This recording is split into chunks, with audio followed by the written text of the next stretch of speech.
Welcome to the podcast. I'm going to let him. We're going to have a great interview today. A great guest is going to come on. If you just kind of want to introduce yourself, tell everybody kind of who you are, what you do. Great. Justin Harris. I own Troponin Nutrition and myoplasmic.com. I'm a former bodybuilder. Won the 2004 Mr. Michigan, 2006 Junior USA's. Took, seventh in the 2007 USA's, the super heavy. And then I won the powerlifter, also won the APF Michigan Powerlifting Championships, 275 and best lifter and total elite total in 2007 and 2008. What was my 2396 or something was my best total. And now I have a master's degree in physics, undergrad in exercise science. I worked as an engineer for a while. Right now I just do full-time the coaching and running the websites. I tutored for a while, actually. You can do pretty decent money doing that also. When I was in grad school, I tutored mostly Physics 1 and Calculus. So those are typically the ones people have the most problems with. I never had to take calculus, thank goodness, but I took physics in high school and in college, and it was interesting. Like, I found it so interesting. I just couldn't get the math part of it down for whatever reason. It's a definite either. It's kind of because it's a different kind of math. It's all story problems really, it's a certain way of thinking, and I think you either kind of fall into it or you don't. It's like a lot of things. It's a genetic thing, I think, because even people who are incredibly good at math will struggle with physics, and people who are good at physics will really struggle with the math, especially higher up in the more advanced physics stuff. But Physics 1 it's really the worst physics to get people started with, because it's Newtonian physics, which is from the 1600s. It's still valid, but it's basically just the only reason it's valid is because it's really Earth-centric or anthropomorphic in that all the acceleration's constant here on Earth because we have the acceleration of gravity, and so it's really not a universal physics. It's kind of like it's like if you take like the whole thing with 5 blind men trying to describe an elephant. Each person's touching a different part of the elephant and describing a totally different animal. The Physics 1 is kind of like the left foot of the elephant. It's part of it, but it really doesn't explain the whole story, and it's kind of weird that 400 years later we're still forcing everyone to start with that basic Physics 1, which is really the most boring physics. And I think the biggest reason why more people don't go into physics beyond that, because the worst class of all the physics classes you'll ever take is the first one you take. But it is what it is. Yeah, I mean heck, we could do a whole podcast on teaching and the education system in itself, but yeah. Oh yeah. I won't belabor the point too much, but that's a big thing between American and European universities. America, you have an exam or a quiz every week, an exam every 3 weeks, or in the UK you go and I can't remember if it's a year or 2 years. You just go to lectures. You go to classes. You pick the classes you like. You go to lectures. They offer homework suggestions, but then at the end of your second year, you take a general exam to learn whether you really understand the material. In America, it's almost like you never have a chance to understand the material because you're always cramming for some test where it's like, well, I'll learn this later. Let me just memorize these few things to get a grade on this quiz. And I think it really ends up hurting people in the long run.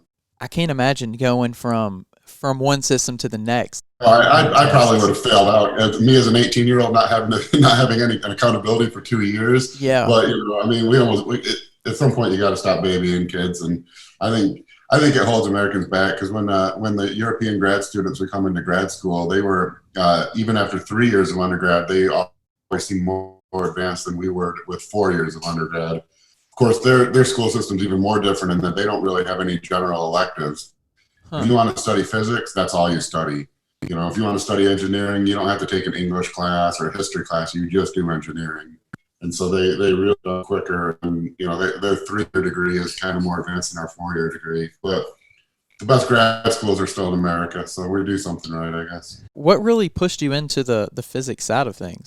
I did the minimum math you could in school. My undergrad was exercise science. It really was. It's kind of a long story, but I was coaching, and I was coaching full time, and I just kind of got really fed up with the arguing on the internet where it didn't matter who was right or wrong, because the people viewing, this is back in the days of the forums, before social media, but you don't make an argument that, like a logical scientific argument about nutrition or something, and someone else could say something that was completely wrong. And it didn't matter because the people reading aren't educated in nutrition. And so they don't know who's right.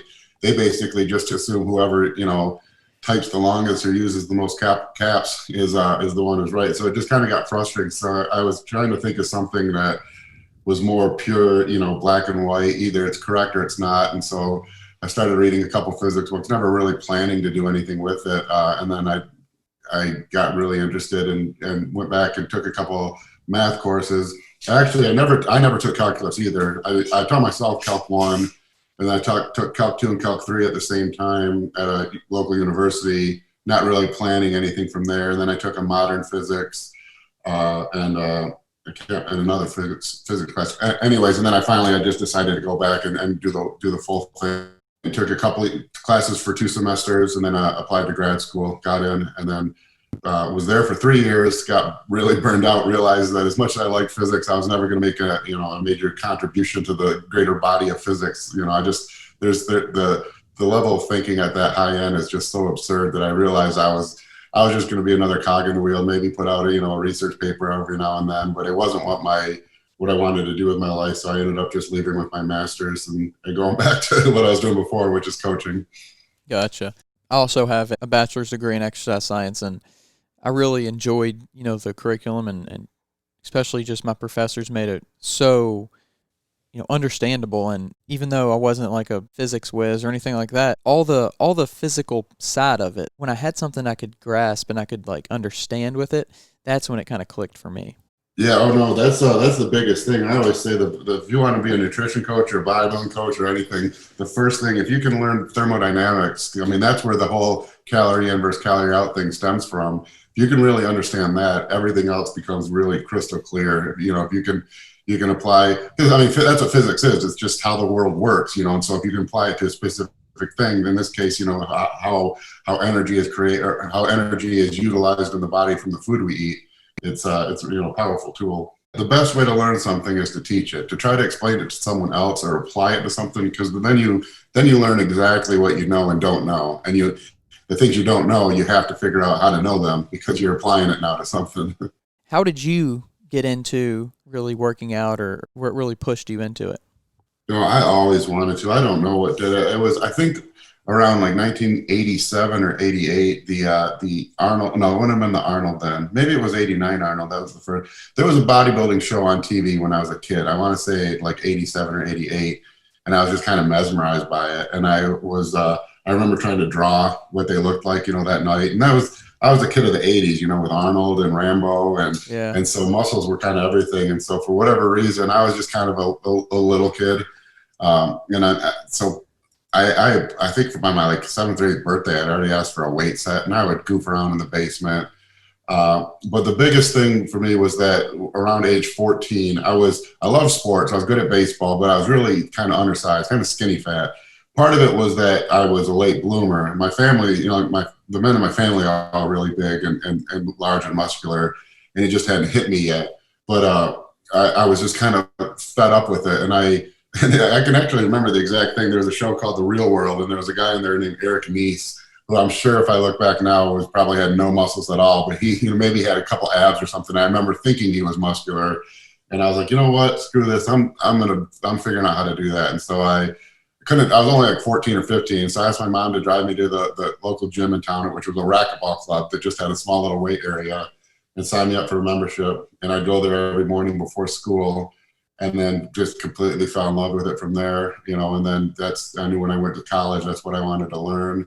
It was always more for sports originally. It wasn't really for bodybuilding. I played football through college, a small Division III school, but that was where my interest was always in, was getting strong and kind of athletic, or, it wasn't really bodybuilding focused. I read the bodybuilding magazines and everything, but it wasn't until after I graduated college, stopped playing football and stopped doing all the, 40 hours a week of practice, burning those calories, and started getting fat that I wanted to make a change. And that's kind of when I got into bodybuilding. And then I applied my first job after school was actually, I worked as an exercise physiologist for a cardiology group. And I also did their nutrition program. And I really enjoyed the nutrition. I can't remember. Did you ask how I got into bodybuilding or how I got into coaching? Just fitness in general. Yeah, that was kind of, it was just always like from as early as I can remember. I just, it was like I said, I was a kid of the '80s. It was all the action movies back then. I just wanted to look like Arnold or Rambo or any Jean-Claude Van Damme or any of those guys back then. But I kind of remember meeting with my, your advisor freshman year of college and asked, I didn't know what I wanted to study. I had no idea, that they asked like what you like, and I was like, well, I like science and sports and working out. And they're like, oh, do exercise science. You can do, you can go PT, you can go to medical school, you can do all. It sounded like a great thing at the end. I'm like, oh, shit, I get to learn how to exercise, what you end up doing is you're not doing anything performance oriented. You're basically, if you work cardiac rehab, you're making sure that people that come in and do their 30 minutes on the treadmill after a heart attack don't have another heart attack. If you're exercise physiologist, you're basically putting people through a stress test on the treadmill. If you're a nutritionist, you're not doing a real nutrition work. Basically what you're doing is explaining to smokers that they need more vitamin C than someone who doesn't smoke, knowing that they're not going to ever care what the vitamin C intake ever is because they're already unhealthy. And if they cared, they would have been worried about it at that point anyways. And, basically trying to explain people that sausage isn't a healthy food. And so it's really not what I wish there was a more applicable approach with the way schools use their exercise science as far as performance exercise. But it really just kind of boils down to you're dealing with, heart attack patients almost. That's basically what it all boils down to. Either that or you go into PT where you're dealing with some athletes, but injured athletes, or you go to medical school and then all over again, you're not doing anything really sports specific in that case either. The problem is they have to educate you in something that can make you employable after. And in America, there's far more people having heart attacks than there are people trying to be performance oriented. So yeah, that's very true. I've never thought about it like that, but that is very, very true. What kind of got you out of doing that? Why didn't you? I mean, you obviously didn't have a passion for it, I guess. But like, was it a specific event or specific thing an opportunity that came up, or what was it? I don't know. I was at the time looking back. I didn't really have much I didn't have a clear path for my future for a long time. I just kind of went with the flow. It wasn't until I started having kids and stuff where I was like, oh crap, I got to provide for a family. Yeah. What I did, I learned how to do echocardiograms, which is heart ultrasounds, which is kind of in the same area. And I ended up working as an echocardiographer at Beaumont Hospital in Detroit, Michigan, which is the largest inpatient hospital in the nation and a top 10 cardiac hospital. And so I got to do it was interesting enough that it was very high level heart hospital. And the interesting thing with that is that what ends up happening is you think it'd be a faster paced scenario, but it's actually kind of the opposite because they put so much care and stuff, and so they have so much profit margins that where at one place I might be expected to do an echo every 30 minutes, at Beaumont you're expected to do 7 in an 8-hour shift, and they don't take very long, especially once you get pretty proficient at them. So I had a lot of free time.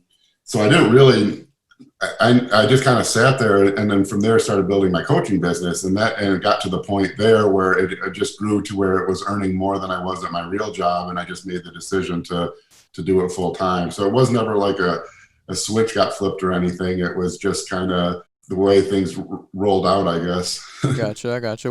Where did you find those athletes or whoever you were coaching? Well, yeah, that's actually how that all started, was really because this was back, in the late 90s. There weren't coaches. There was Chris Aceto was the only guy really known for nutrition and he was really with his wife, Laura Craval.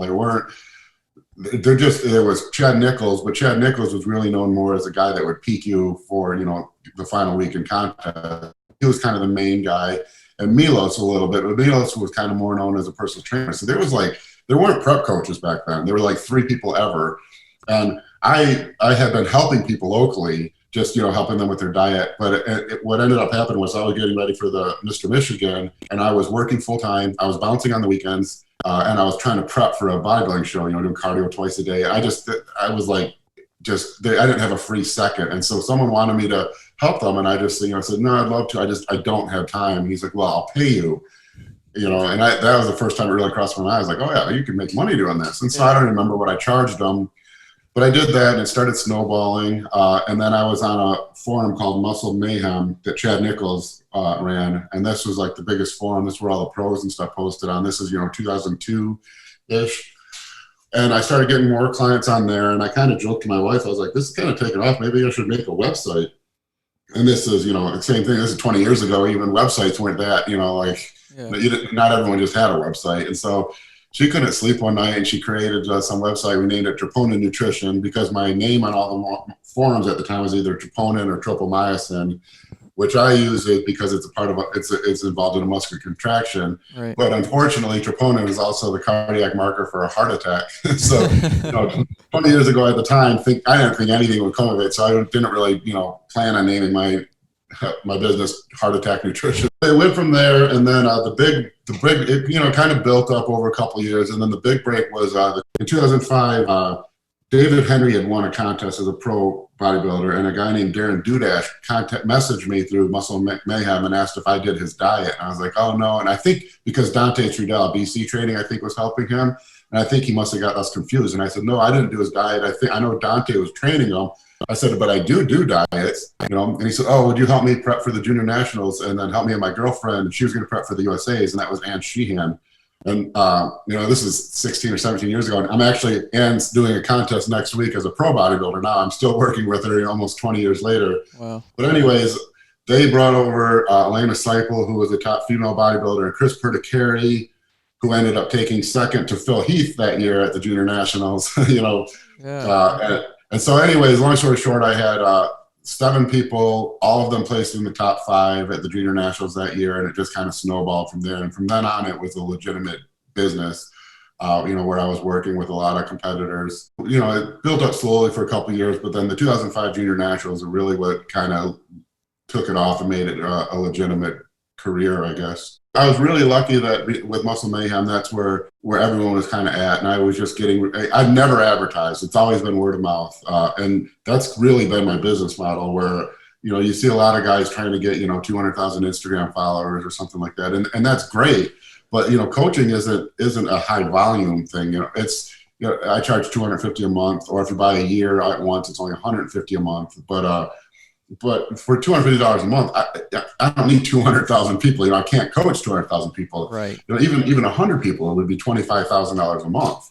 So, so my approach has always been really, really focus and care for my clients, so that everyone feels like they're getting better coaching and better care than they're going to get from anyone else. And then that word of mouth from that is what it's all been built from. I've never advertised, or I've never posted a single time, taking on clients or anything. When did you transition, or was it a full transition into the powerlifting side of things?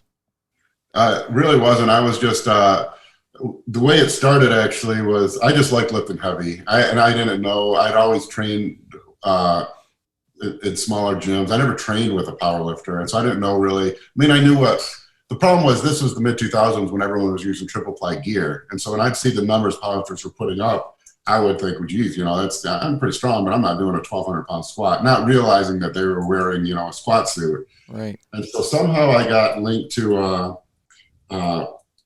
train down at Detroit Barbell for a squat session. Someone invited me down there, and I drove down there. Matt Krozaleski at the time, who the year after this set the all-time world record at 220 pounds. That was the first day he squatted 1,000 pounds. And so even then I went down there, and I think I doubled like 700 or something. But, these guys are putting 1,000 pounds on the bar. And everyone kept telling me like how strong I was. And I'm like, are you guys looking around? These guys are putting 1,000 pounds on the bar. And then that's when I kind of learned about the squat suit. And I was like, oh, what's, the squat suit's adding that much? And so, they kind of talked me into doing the 2007 APF Michigan Powerlifting Championships. That was in March. And so I was going to start prepping for the USAs for July, kind of like April, I think. And so I was ready at the end of my off season. So I was like, oh, I'll just go in and do the meet. Now I'd never worn any of the gear. I got the gear from Elite FTS. Dave Tate sent me squat suit, bench shirt, and deadlift suit. The first time I wore them was I tried them a week before the meet. And so I just went in, my openers were what my raw openers were, but I ended up, winning the meet and kind of enjoyed it. I didn't really plan on doing any. I never trained like a powerlifter. I did my normal bodybuilding workout and I just went into the meet that day. But then after 2007, I kind of knew I was done with bodybuilding. I just kind of lost the passion for competing anyways. And so for that meet, I actually did train. I still trained a lot like a bodybuilder, but a little more powerlifting focused. And that was the meet I put up the bigger numbers. But by that point, I started, going back to school for physics and just kind of, really left the sport entirely for a little while, powerlifting and bodybuilding while I was in grad school. What people don't realize with bodybuilding is I would always even say, like when I was competing, if I would quit a job if it affected the way I had to eat or anything, because it's a selfish sport, and that's kind of why I left it eventually. But it's really high level bodybuilding is not only a full-time job. I mean, it's a 24-hour a day thing. Every meal, everything's got to be perfect, especially in prep. What motivates you now, though, to work out and continue training? Oh man, I don't know. My daughters are getting to be dating age, I think. I really, I don't know what to else. It's just what I've always done. I don't remember a time when I didn't, when I didn't work out. And I was like 7 years old the first time I bench pressed. I just don't it's just always been my antidepressive medication. It's always been my ADD medication. It's just always been the thing I do. I enjoy it. If I don't work out, it's one of those things, because I've been doing this so long, like 30 years. It's not like I'm excited to go to the gym, you're really into it and you can't sleep with, the night before a big leg workout, or you're so pumped. You think every new workout's going to be the thing that makes your arms look like Arnold's, Yeah. It's all, I'm so far past that. So I don't really even look forward to working out, but I know that I know enough to know that no matter how shitty my day is, how tired I am, what kind of mood I'm in, whatever else is going on, if I might walk into the gym feeling like just absolute shit, but I'm going to walk out of the gym feeling great. I'm going to be happy. I'm going to be, in a good mood. It's just, that's, like the whole runner's high or whatever. Maybe I get a higher endorphin rush than most people, but I know that no matter whatever else is going on in my life, and how bad I feel, if I walk into a gym, when I'm walking out, all of that's gone and I feel great. Your body is like a snowball. If it starts snowballing in one direction, it's hard to change course. Because even I could take a week off the gym, and it gets hard to get back into the gym, But when you're in the gym every day, it's hard to take a day off. You just kind of got to get moving in that direction. The only negative that I think really is that the thing with because I'm in my 40s now. My problem is what I enjoy is being strong and lifting heavy and being big, which isn't you don't see many 270-pound 90-year-olds, and so I'm trying to get to the age where I need to transition more into kind of a general fitness thing. Right. But that's the problem is that's just not what interests me. And that's another weird thing about bodybuilding is and I think a lot of bodybuilders get stuck in this rut. And it kind of, if I could say one caveat that is a negative thing about the sport, is that when you're 16 years old, being muscular and strong and fit is kind of a status symbol. That's when you're a junior in high school, a senior in high school, or in college, that's something to look up to. And so you start working out. The problem is to get really big takes so long that by the time you're really bodybuilder level, you're like 30. And at that point, status symbols have changed. When you're 30, being big and jacked, nothing wrong with it. But at that age, what the status symbol is providing for your family, taking care of your kids, saving for retirement. And so I think the one negative I think there is with the sport is that it's hard to know when to make that transition. And a lot of bodybuilders get stuck in the rut of, their whole self-worth being where their muscles are basically, and it ends up there's kind of hits a point where you need to be able to transition out of that. And it can be kind of hard, but I guess, all things considered, there's far worse things to be being a 40-year-old with too big of muscles. You could be the average 40-year-old with too big of a gut, I guess. I wish there was a way to change in the culture was that, like what Arnold did basically was take the internal motivation that gets you to go to the gym and bodybuild. If you could apply that to other areas of your life, you can be incredibly successful. And it seems like for whatever reason, bodybuilders as a general rule aren't very good at that, applying it to the rest of our lives. I wish there was a way to kind of change that, because if we all just put the same effort, if you can eat chicken or rice 6 times a day, get up in the morning and do fasted cardio, train with no matter how tired you are, and get that all done while, carrying on with school or full-time job. You can do anything, we just, as a whole, at the sport, we haven't done a good job of transitioning that into the outside of the weight room, I guess. Do you tend to work with people that, are just getting in or in the middle, or kind of what's your main clientele like right now? It's a quite a big mix. I still probably 25% of my clientele are like IBS, Crohn's, SIBO, Candida, GI type issues like that. Just completely general gen pop that don't even lift weights at all. That have been carried over from word of mouth from back when I was like a nutritionist for a cardiology group. Probably another 20%, maybe even more, are people who will never compete, and then just kind of want to lose fat or get in shape, and then the other 50% are a mix of competitive bodybuilders, people who want to be competitive bodybuilders, powerlifters, some strongman competitors, and even some MMA competitors. But as much as 50% of my clientele will never compete. Gotcha. That's pretty cool to have that both perspectives of the sides. Yeah, it keeps it interesting for sure, because it feels like I'm doing almost like, it's not like I'm pigeonholed. I feel like I'm almost doing 3 different jobs, because I'm working with because I actually, I have a couple cardiac people still, or people with, Crohn's, and which is a totally different approach than people who just wants to lose weight. I'm always carrying a couple, that same thing, word of mouth, that just kind of transition, women who, will lose a lot of weight and then go through the skin removal surgery, and so that's a totally different approach from then you're dealing with, an actual bodybuilder. And so it's enough variety that it keeps my job very interesting. How do you keep up with the latest and greatest on all the different people and populations you're working with? Well, the nice thing is that the human body doesn't change as much as, like the thing is, articles and magazines aren't really around anymore, but they need to keep coming out with new articles. And so they need to make it seem like the human body changes quite a bit, but it really doesn't. Physiology is physiology. And so, I'm actually forced to keep up with it by my clients, because if they ask a question and I don't know it, I have to research until I know it. Or if they say, hey, have you heard about this? I have to read all about it. And so I'm forced to read a couple research articles every day or things like that, almost by default, just from dealing with my clients. But I try to, as far as keeping on top of things, I try to keep a general just rule of every single day I do at least one thing to improve my knowledge base of the current data, which is either read a research article in full, which is pretty boring, but it you don't need a lot. If you read one a day, that's 365 a year. That's enough to keep you. That's more than just about 99.9% of the people even doing this are ever going to read. So absolutely. So it's really at least one thing a day I try to read.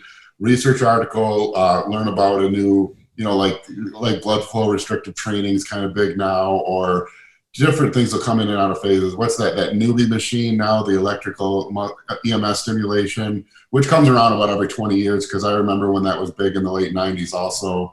But just something like that. Well, it's not, you don't need to spend, it's not like you need to be in school. If you just make sure you do one thing per day to improve your knowledge on current the current new cutting edge stuff, that's more than enough to stay on top of just about everything.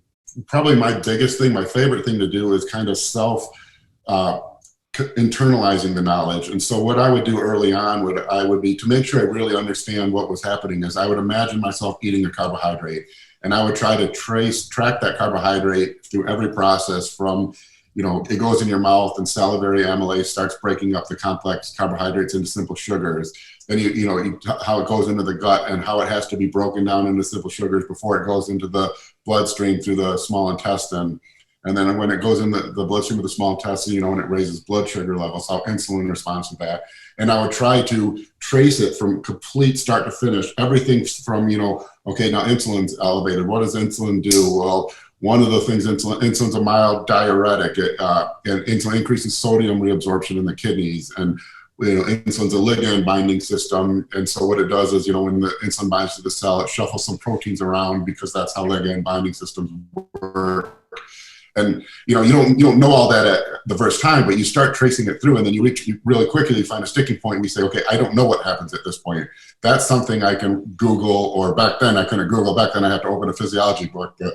And then you learn that point. And so now, because you worked it through yourself, you know that for the rest of your life, and you trace it through till you reach the next sticking point. For me, that was my favorite way to really understand something, because once you can work it through by yourself, start to finish, the full digestion process of a protein, of a carbohydrate, of a fat, how a carbohydrate can eventually be converted into a fat, how protein gets converted through gluconeogenesis to glucose to be used as energy, how protein synthesis occurs, all those things. When you can work those through step by step yourself, you internalize it and know that information to a level that where it's almost like it's not even it's internal. It's like you know it like you know yourself. And so that's the most powerful tool I found to, as far as coaching and understanding nutrition, was trying to work through each individual process start to finish by myself and finding where my sticking points were. So when somebody comes to see you, what is a very common, and I guess it could be different because you work with, a wide variety of population, but what's a very common mistake that you see when somebody comes to see you, or a weakness, rather, not a mistake, but a weakness? Well, I can answer both. The weakness from a bodybuilding standpoint is almost always people don't have enough hamstrings or back, but that's just because those aren't fun muscles to train. The biggest weakness from an approach standpoint is trying to make things happen faster than they should. Because you'll go on the internet and you'll read about guys claiming to add 30 pounds of muscle in 12 weeks or something. And no one takes the time to stop and think, okay, 12 weeks, that's a third of a year, or a quarter of a year, whatever, that's 3 months. So they're gaining 30 pounds every 3 months. Why aren't they gaining 120 pounds a year? This guy's been working out 5 years. He's not 600 pounds bigger. So right. Clearly something must be not right here. And no one takes the time to do that. And so people have unreal expectations. You're not going to gain 30 pounds of muscle in 12 weeks. What you're going to do is gain 1 pound of muscle and 29 pounds of fat, which then you're going to have to lose the 29 pounds of fat and lose the muscle, and probably in the process. And so I always try to have people actually think people don't stop and think, I guess. Another example would be protein intake. You'll see guys, claiming they need 500 grams of protein a day. And you think, well, okay, 500 grams, that's 1.1 pounds, that's, half a kilogram. If you were using all those amino acids to actually synthesize new muscle proteins, you'd be gaining over a pound of muscle per day. Now, if you've been eating 500 grams of protein a day for 300 days, for almost a year, if you haven't gained 300 pounds of muscle, clearly almost all of that protein isn't building muscle tissue. So what happened? What is that protein doing? What it is doing is it's being used for other processes. It's being broken down through gluconeogenesis to glucose, used as energy. And so, so things like that, no one ever, the thing people are terrible about is they never stop and run the numbers on things and process that. So clearly 500 grams of protein isn't being used to build muscle because no one's gaining a pound of muscle a day. So do we need 500 grams? I don't know. Do we need 200 grams? You need to stop and think and realize pretty quickly that what's more important is not just how much protein you're eating, but how effective the protein you are eating actually is, and that comes in with other nutrients. Timing your carbohydrate intake is going to increase the rate of protein synthesis because, when insulin is spiked, it increases the rate of amino acid uptake at that cell, which if protein synthesis is stimulated to occur, you're going to be more likely to have the amino acids there to create it. So there's all these things that no one ever really kind of stops to think. And the biggest one is always the, thinking they're going to gain 30 pounds of muscle in 12 weeks, which is why you go to any gym, you'll see a ton of permabulk or fat guys basically, and you'll see very, very few bodybuilders. And that's the biggest mistake, is people just kind of not wanting to let time happen. And I give an example, and I've used this before, and if you follow bodybuilding and all, you'll know Big Ramy is probably the largest bodybuilder on earth right now. And he grew faster than probably any human ever in history. From 2010 to 2014, there's always a picture that gets floated around of him in 2010 at about 220 pounds. And he looks like your muscular gym rat, 220 pounds. He's got some muscle, but he's chubby, 12% body fat. And then 4 years later, he's 300 pounds. And you think, holy shit, that's the fastest. He went from gym rat to the largest bodybuilder on earth in 4 years. Well, if you break that down, that was only 1.6 pounds of muscle a month, or 0.4 pounds a week, So this guy is only gaining, when you talk about people gaining 30 pounds in 12 weeks, this guy was only gaining 4 pounds in 12 weeks. Wow. And that's the fastest any human has ever grown in history. That's So no one ever stops to think these things. And so that's what people do is they get in this run of trying to, forcing themselves to get fat, to gain muscle that's not really muscle. Then they got to lose the fat later on, which then eats up the muscle. And the biggest mistake, I guess, to sum it all up, is that people just don't take the time and realize it's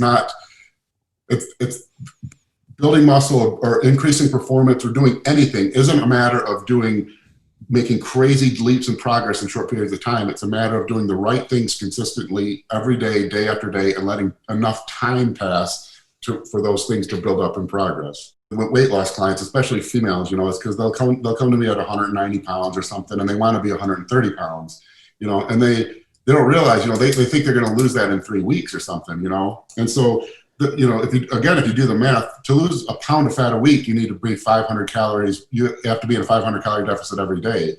Well, most women have less than 2,000 calorie metabolism to begin with.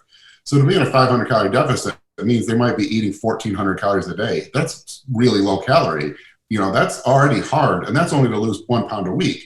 So they lose a pound of fat a week and they get frustrated, and they quit. But what I'll tell them is time's going to pass. In 5 years, it's going to be, the summer or the fall of 2025 in the blink of an eye. The 2016 election feels like it just happened. We have another election right now. Time goes by very fast. And in 5 years, you're going to be standing there and you can either be 120 pounds in 5 years, which will have happened if you just continue this 1 pound a week of fat loss, or you can be in the same rut you are now at 195 pounds trying some new fad diet, Yeah. And it's just because time's going to pass either way. So all you got to do is make sure you're trending in the right direction, and you're going to get there because time is a very, very powerful tool. I think an interesting concept is somebody with talent or somebody that has, or somebody with raw talent that has no kind of foundation yet, or you're going to take the person that maybe worked somewhere and has some good experience, some decent talent, but some bad habits. So my question for you is, which kind of client would you rather take? Oh man, that's tough. Probably if the one with the bad habits, if they were open to fixing them. Talent sucks, really. It's awesome.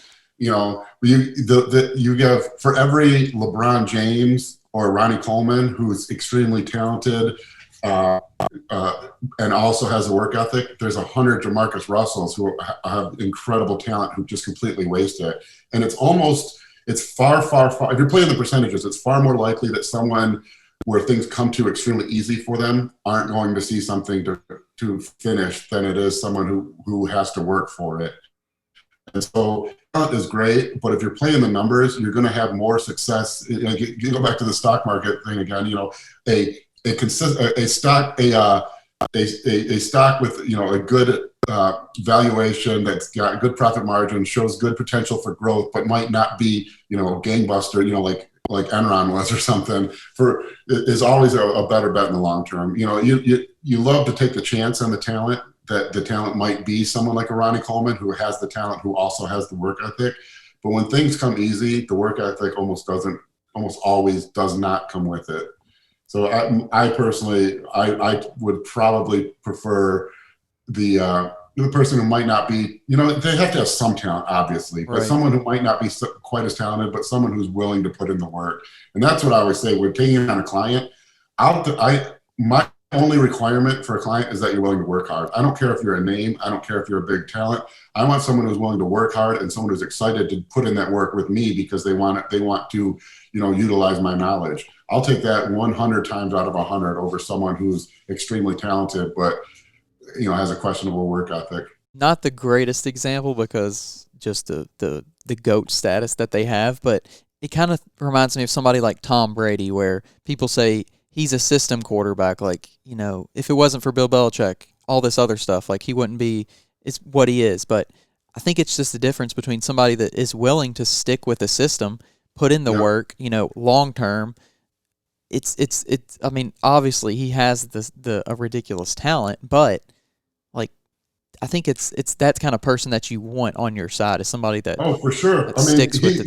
You look at like Vince Young or someone who should have been running circles around Tom Brady, But Tom Brady had sufficient talent. He wasn't untalented. He had a good arm. He went to Michigan, a good D1 school, but he wasn't a super talented person. But he is someone who has the work ethic.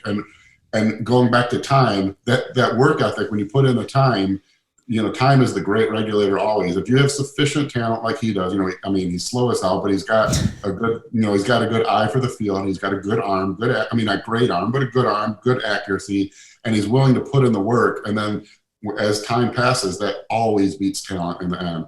If someone with incredible talent who also had that same work ethic came around, that's where you get someone like, like a Michael Jordan or a Ronnie Coleman, but that someone like that would beat a Tom Brady, but that's a pretty good example because far, far more often than not. Do you have any advice for anyone that is trying to, get into competing that maybe has some experience lifting, but wants to transition to the competition stage?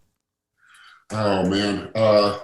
I would recommend working with someone who knows what they're doing for your first show. It doesn't have to be me at all. But there's so many mistakes you can make. And that's the one thing where typically I like stumbling through mistakes myself, but there just isn't enough time and there is no way to stumble through them on your own for your first contest. Find someone who knows what they're doing, and that someone who knows what they're doing is probably not some guy at your gym who took 7th at a local show. It's probably someone that you're going to have to go, shop for online. But that's the biggest thing. If you really want to make that jump, find someone to work with. And whether or not you plan to work with them long-term, listen to them, trust them, and use the time to get as much knowledge about the process as you can, because that's what's going to pay off in the long run. I really appreciate your time. I appreciate you coming on, and it was really good getting to talk to you and kind of somebody that has a lot of experience in, with yourself, with coaching, with other pretty high-level athletes, kind of just a really diverse background. It was really cool to get to talk to you. Yeah, I appreciate it. Thanks for having me. Thanks, man. Thanks for listening. Hope you got some good information from a really interesting guy, a lot of educational background, a lot of experience. And as always, subscribe and do all that good stuff. And yeah, find us on Apple Podcasts, Spotify, YouTube, anywhere you can get podcasts, anywhere. Leave us a rating and a review. And until next time, bye.